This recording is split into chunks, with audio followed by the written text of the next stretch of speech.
E aí, galerinha, tudo beleza com vocês? Tudo só o show? Tudo só no pedido? Vamos para uma questãozinha do vestibular da UES 2025.2, uma questão um pouco mais tranquila, mas que exigia, que eu gosto de dizer em sala de aula, estudo, leitura, né?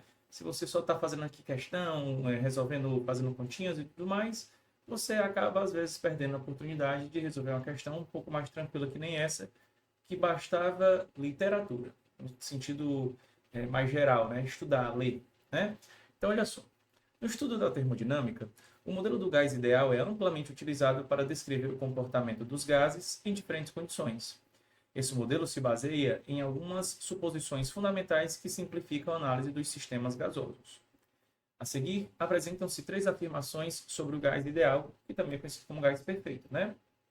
Primeira, as moléculas do gás ideal não exercem forças entre si, exceto nos momentos de colisão, garantindo que o comportamento do gás seja determinado apenas pelo movimento das partículas. Perfeito. É isso mesmo, né?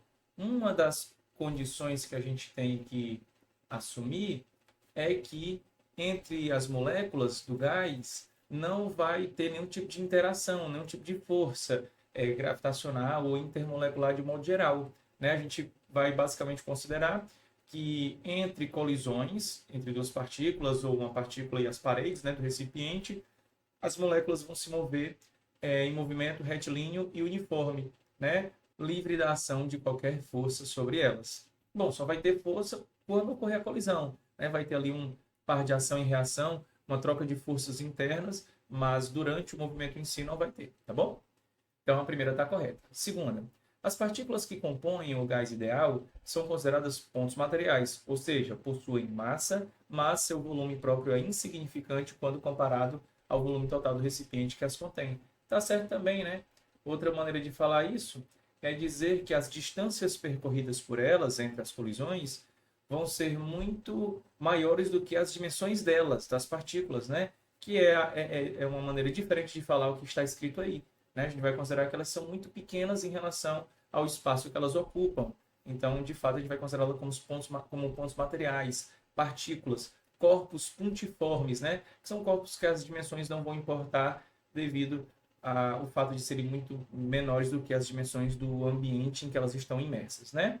Tá perfeito.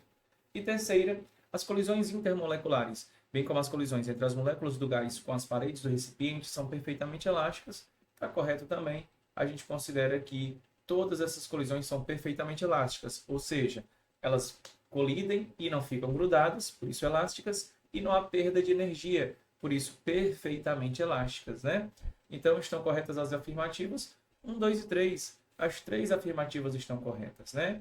Essa talvez tenha sido a questão mais fácil da prova, né?